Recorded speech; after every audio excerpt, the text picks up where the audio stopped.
Hallelujah. ਸਾਰਿਆਂ ਨੂੰ ਜੈ ਮਸੀਹ ਦੀ। ਪਰਮੇਸ਼ਰ ਦਾ ਧੰਨਵਾਦ ਹੈ ਕਿ ਪਰਮੇਸ਼ਰ ਇੱਕ ਵਾਰ ਫਿਰ ਤੁਹਾਡੇ ਸਾਹਮਣੇ ਲੈ ਕੇ ਆਇਆ ਹੈ ਤਾਂ ਜੋ ਅਸੀਂ ਵੀਡੀਓ ਦੇ ਮਾਧਿਅਮ ਦੇ ਦੁਆਰਾ ਅਸੀਂ ਪਰਮੇਸ਼ਰ ਦੇ ਉਸ ਟੌਪਿਕ ਨੂੰ ਸਮਝ ਸਕੀਏ ਕਿ ਪਰਮੇਸ਼ਰ ਕਿਉਂ ਹੈ ਅਤੇ ਕੌਣ ਹੈ ਅਤੇ ਕਿਸ ਤਰ੍ਹਾਂ ਦਾ ਹੈ। ਸੋ ਅਸੀਂ ਅੱਜ ਆਪਣੇ ਤੀਸਰੇ ਭਾਗ ਵਿੱਚ ਪਹੁੰਚ ਚੁੱਕੇ ਹਾਂ ਔਰ ਅਸੀਂ ਆਪਣੀ ਪਿਛਲੀ ਵੀਡੀਓ 'ਚ ਤੁਹਾਨੂੰ ਦੱਸਿਆ ਸੀ ਕਿ ਅਸੀਂ 5 ਪ੍ਰਸ਼ਨਾਂ ਦੇ ਦੁਆਰਾ ਪਰਮੇਸ਼ਰ ਨੂੰ ਸਮਝਣ ਦੀ ਕੋਸ਼ਿਸ਼ ਕਰਾਂਗੇ। अपनी मर्जी नाल नहीं, अपनी बुद्धि के नाल नहीं, बल्कि परमेश्वर के किए हुए उपाय यानी वो पवित्र वचन बाइबल के अनुसार असी इसनूं लभण की कोशिश करांगे। सो आओ असी स्टार्ट करते हैं।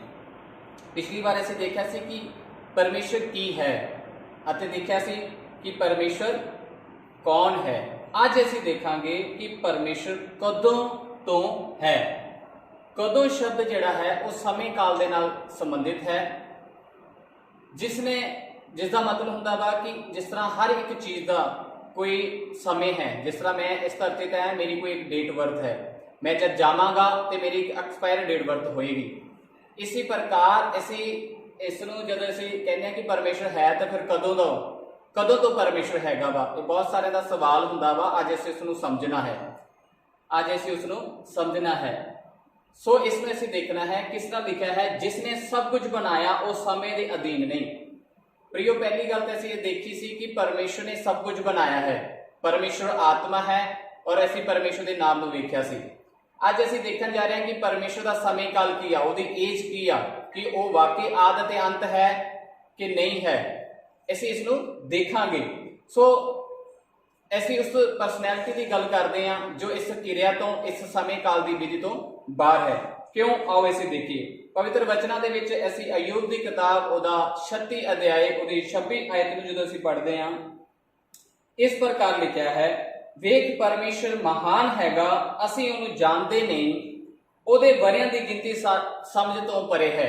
इत्थे साफ लिखा है परमेश्वर के वरियां की गिनती यानी परमेश्वर की एज, उहदी उम्र की जिहड़ी गिनती है इंसान की समझ तो बाहर है। ये है परमेश्वर। और इस सब तो ज्यादा असीं कितों समझ सकते हैं, उत्पत्ति 1 अध्याय दे विच उत्थे ही परमेश्वर ने बिगनिंग यानी शुरुआत की सी, उत्पत्ति की सी, आगाज किया सी, आरंभ किया सी। जो अपने दास मूसा उत्ते इस मरण इस काम को जाहिर करता है कि किस तरह ने धरती ते आकाश सब कुछ बनाया, उन्हें जाहिर किया है कि उत्पत्ति की किताब में किस तरह परमेश्वर ने सारा कुछ बनाया। प्रियो, जो बना रहा है वो इसका मतलब ये है कि वो समय तो बाहर है। क्यों? क्योंकि उत्पत्ति 1 अध्याय दे विच असीं देखते हैं कि परमेश्वर ने ही समय काल नूं बनाया है। धरती, चांद, सितारे, ये सारी चीज़ां समय काल दे नाल सानूं मिलियां ने अते यही चीज़ां सानूं समय काल दी पहचान दिंदे ने। रुत, बहारां, चंद, सितार, ये सब चीज़ां सानूं समय काल दी पहचान दिंदियां ने जां सानूं इशारा करदे ने जिथों असीं समय नूं पहचानदे हां, धुप तो, शाम तो।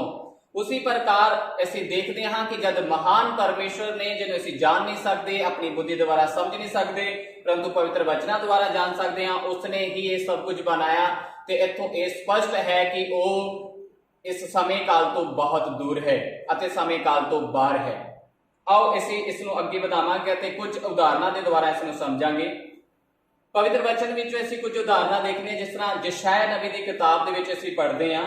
यशायाह नबी की किताब दे विच जदों तुसीं 44 अध्याय उहदा 6 आयत नूं जदों तुसीं पढ़ते हैं तो इत्थे लिखिया है, मैं आद हां अते मैं अंत हां। ये परमेश्वर का कहना है।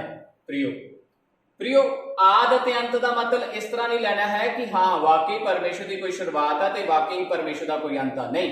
ये परमेश्वर नूं समझाउण दे लई तुहाडी और मेरे नाल गल करन लई कि मनुष्य परमेश्वर की गति नूं, परमेश्वर के समय काल नूं समझ सके कि परमेश्वर कदों तो है, कदों तक रहेगा, उस संबंध के नाल शब्द दिता गया है। इसका मतलब ये नहीं कि ये है, इसका मतलब ये है कि परमेश्वर ही आद करने वाला है, परमेश्वर ही अंत करने वाला है।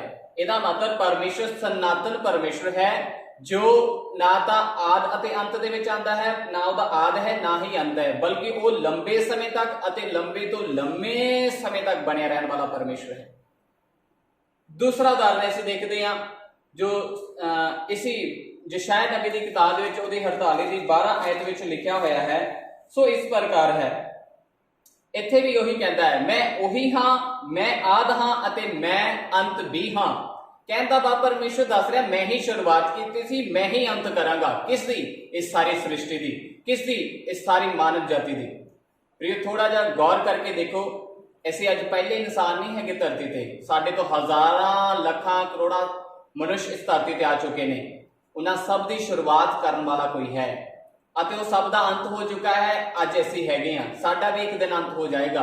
ਉਹਨਾਂ ਦਾ ਸਭ ਦਾ ਅੰਤ ਕਰਨ ਵਾਲਾ ਇੱਕ ਪਰਮੇਸ਼ਰ ਹੈ। ਜਦੋਂ ਅਸੀਂ ਗॉड ਦੀ ਡੈਫੀਨੇਸ਼ਨ ਨੂੰ ਪੜ੍ਹਦੇ ਹਾਂ ਤੇ ਉਹਦੇ ਵਿੱਚ ਅਸੀਂ ਦੇਖਿਆ ਸੀ ਕਿ ਡੀ ਸ਼ਬਦ ਜਿਹੜਾ ਮਤਲਬ ਹੈ ਉਹ ਡਿਸਟਰੋਏ ਕਰਦਾ ਹੈ, ਯਾਨੀ ਵਿਨਾਸ਼ ਕਰਦਾ ਹੈ ਪਰਮੇਸ਼ਰ।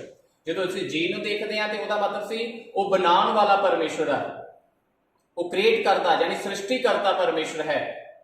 ਸੋ ਇਸ ਲਈ ਇਹ ਪ੍ਰਿਯੋ ਪਰਮੇਸ਼ਰ ਜਿਹੜਾ ਵਾ ਉਹ ਆਦ ਅੰਤ ਤੋਂ ਬਾਹਰ ਹੈ। ਉਹਨੇ ਤੁਹਾਡੇ ਔਰ ਮੇਰੇ ਲਈ ਆਦ ਅੰਤ ਠਹਿਰਾਇਆ ਹੈ, ਔਰ ਤੁਹਾਡੇ ਔਰ ਮੇਰੇ ਸਮੇਂ ਅਤੇ ਵਰਿਆਂ ਦੀ ਗਿਣਤੀ ਹੋਏਗੀ, ਤੁਹਾਡੀ ਔਰ ਮੇਰੀ ਡੇਟ ਆਫ ਬਰਥ ਹੋਏਗੀ, ਲੇਕਿਨ ਪਰਮੇਸ਼ਰ ਦੀ ਕੋਈ ਡੇਟ ਆਫ ਬਰਥ ਨਹੀਂ ਹੈ। ਇਸ ਨੂੰ ਧਿਆਨ ਨਾਲ ਸਮਝਣਾ ਹੈ, ਕਿਉਂਕਿ ਅਸੀਂ ਅਗਲੀ ਵੀਡੀਓ 'ਚ ਇਸ ਨੂੰ ਹੋਰ ਅੱਛੇ ਤਰੀਕੇ ਨਾਲ ਜਾਣਾਂਗੇ। ਸੋ ਤੀਸਰਾ ਵਚਨ ਜੋ ਅਸੀਂ ਦੇਖਦੇ ਹਾਂ, ਬਿਰਲਾਪ ਗੀਤ ਉਹਦਾ 5 ਅਧਿਆਇ ਉਹਦੀ 19 ਆਇਤ।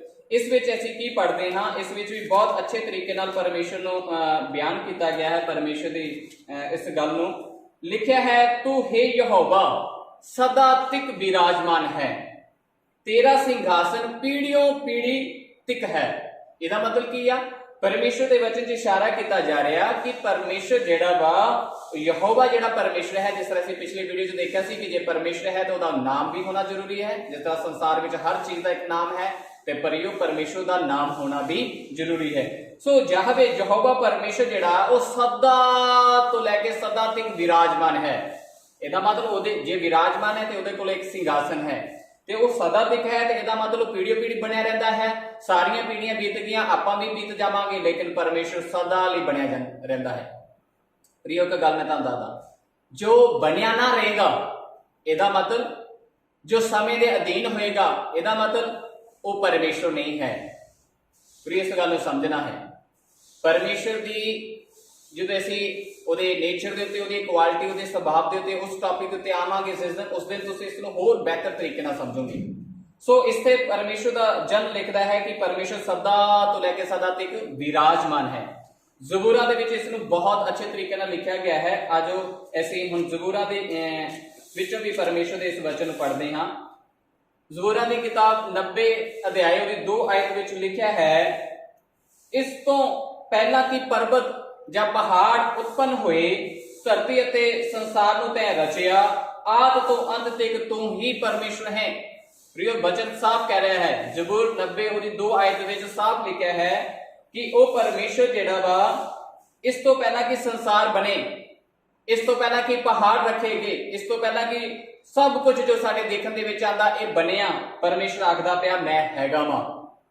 ਹੁਣ ਤੁਸੀਂ ਬਹੁਤ ਨਜ਼ਦੀਕ ਆ ਕੇ ਸਮਝ ਗਏ ਹੋਵੋਗੇ ਕਿ ਪਰਮੇਸ਼ਰ ਸਮੇਂ ਕਾਲ ਦੇ ਅਧੀਨ ਨਹੀਂ ਹੈਗਾ। ਕਿਉਂ ਮੈਂ ਲਿਖਿਆ ਕਿ ਪਰਮੇਸ਼ਰ ਕਦੋਂ ਤੋਂ ਹੈ? ਬਹੁਤ ਸਾਰਿਆਂ ਦਾ ਸਵਾਲ ਹੁੰਦਾ ਹੈ, ਪਰੰਤੂ ਪਰਮੇਸ਼ਰ ਜਿਹੜਾ ਉਹ ਹੈ ਜੋ ਸਮੇਂ ਤੋਂ ਬਾਹਰ ਹੈ ਅਤੇ ਜਿਸਨੇ ਹੀ ਸਭ ਕੁਝ ਬਣਾਇਆ ਹੈ, ਉਹ ਸਮੇਂ ਦੇ ਅਧੀਨ ਹੋ ਨਹੀਂ ਸਕਦਾ। ਤੀਸਰੀ ਇਹਦੀ ਅੱਗੇ ਇੱਕ ਗੱਲ ਦੇਖਾਂਗੇ, ਉਹ ਹੈ 93 ਜ਼ਬੂਰ ਉਹਦੀ 2 ਆਇਤ। ਇਸ ਵਿੱਚ ਵੀ ਪ੍ਰਿਯੋ ਲਿਖਿਆ ਹੈ, ਤੇਰੀ ਰਾਜਗੱਦੀ ਆਦ ਤੋਂ ਕਾਇਮ ਹੈ, ਅਨਾਦਿ ਕਾਲ ਤੋਂ ਤੂੰ ਹੀ ਪਰਮੇਸ਼ਰ ਹੈ। ਅਨਾਦਿ ਕਾਲ ਤੋਂ, ਯਾਨੀ ਉਹਦਾ ਕੋਈ ਵੀ ਕਾਲ ਜਾਂ ਉਹਦਾ ਕੋਈ ਵੀ ਸਮੇਂ ਜਾਂ ਉਹਦੀ ਕੋਈ ਵੀ ਉਮਰ ਜਾਂ ਉਹਦੀ ਕੋਈ ਵੀ ਲੰਬਾਈ ਨਹੀਂ ਹੈ। ਪ੍ਰਿਯੋ ਜਿਸ ਤਰ੍ਹਾਂ ਅਸੀਂ ਪਹਿਲੇ ਅਯੂਬ ਦੀ ਕਿਤਾਬ ਦੇ ਵਿੱਚ ਦੇਖਿਆ ਸੀ ਕਿ ਵਾਕਈ ਪਰਮੇਸ਼ਰ ਦੇ ਉਮਰ ਦੀ ਜਿਹੜੀ ਉਹਦੀ ਗਿਣਤੀ ਆ, ਉਹਦੇ ਜਿਹੜੇ ਸਾਲ ਦੇ ਬਰੇ ਆ, ਅਸੀਂ ਗਿਣ ਨਹੀਂ ਸਕਦੇ। ਇੰਗਲਿਸ਼ ਵਿੱਚ ਬਹੁਤ ਅੱਛਾ ਲਿਖਿਆ ਹੈ, ਐਵਰਲਾਸਟਿੰਗ ਗॉड, ਠੀਕ ਹੈ, ਸਨਾਤਨ ਪਰਮੇਸ਼ਰ, ਅਨਾਦਿ ਕਾਲ ਤੋਂ, ਨਾ ਖਤਮ ਹੋਣ ਵਾਲਾ। ਪ੍ਰਿਯੋ ਤੁਹਾਨੂੰ ਹੁਣ ਉਹ ਚੀਜ਼ ਯਾਦ ਆਉਂਦੀ ਹੋਏਗੀ ਜੋ ਮੈਂ ਤੁਹਾਨੂੰ ਦੱਸਿਆ ਸੀ ਕਿ ਪਰਮੇਸ਼ਰ ਕੌਣ ਹੈ। ਉਹਦੇ ਵਿੱਚ ਉਹ ਮੂਸਾ ਦੇ ਨਾਲ ਗੱਲ ਕਰਕੇ ਆਖਦਾ, ਮੈਂ ਜੋ ਹਾਂ ਸੋ ਮੈਂ ਹਾਂ, ਪੀੜ੍ਹੀਓਂ ਪੀੜ੍ਹੀ ਮੇਰੇ ਯਾਦਗਾਰੀ ਨਾਮ ਇਹੋ ਹੀ ਹੈ। ਉਹ ਉੱਥੋਂ ਮੂਸਾ ਨੂੰ ਆਖ ਰਿਹਾ ਹੈ ਕਿ ਮੈਂ ਉਹ ਪਰਮੇਸ਼ਰ ਹਾਂ ਜੋ ਮੈਂ ਹਾਂ।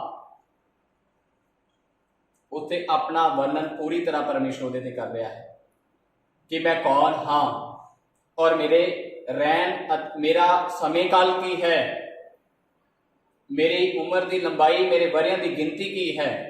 ਸੋ ਪ੍ਰਿਯੋ ਪਰਮੇਸ਼ਰ ਇਹ ਹੈ ਜਿਸਨੇ ਅਸੀਂ ਦੇਖਿਆ ਹੈ। ਅਸੀਂ ਬੜੇ ਹੀ ਛੋਟੇ ਰੂਪ ਦੇ ਵਿੱਚ ਦੇਖਿਆ ਹੈ कि परमेश्वर जो है सो ਅਸੀਂ ਇਸ ਨੂੰ ਇੱਕ ਪ੍ਰਸ਼ਨ ਦੇ ਦੁਆਰਾ ਹੱਲ ਕੀਤਾ ਹੈ। ਉਹ ਪ੍ਰਸ਼ਨ ਮੈਂ ਇੱਕ ਵਾਰ ਫਿਰ ਤੁਹਾਡੇ ਸਕਰੀਨ ਤੇ ਤੁਹਾਨੂੰ ਦਿਖਾਉਣਾ ਚਾਹੁੰਦਾ ਹੈ ਕਿ ਪਰਮੇਸ਼ਰ ਕਦੋਂ ਤੋਂ ਹੈ। प्रियो इस गल ਨੂੰ ਧਿਆਨ ਰੱਖਣਾ ਹੈ। क्यों मैं कदों शब्द लिया, कदों शब्द है समय काल नाल संबंधित। प्रियो जिसने सब कुछ बनाया होवे कि हो सकता है कि वो समय के अधीन होवे? प्रियो नहीं, परमेश्वर ही है जिसने सब कुछ तानू मैनू और सब कुछ जो कुछ असीं बाहर देखते हैं, जो कुछ नहीं दिखना चाहता, वो सब का रचयिता परमेश्वर है। सो प्रभु आप जी ने इस वचन के द्वारा इस वीडियो के द्वारा आशीष करे। प्रभु यीशु मसीह के नाम च आप सबनूं बरकत मिले। जय मसीह।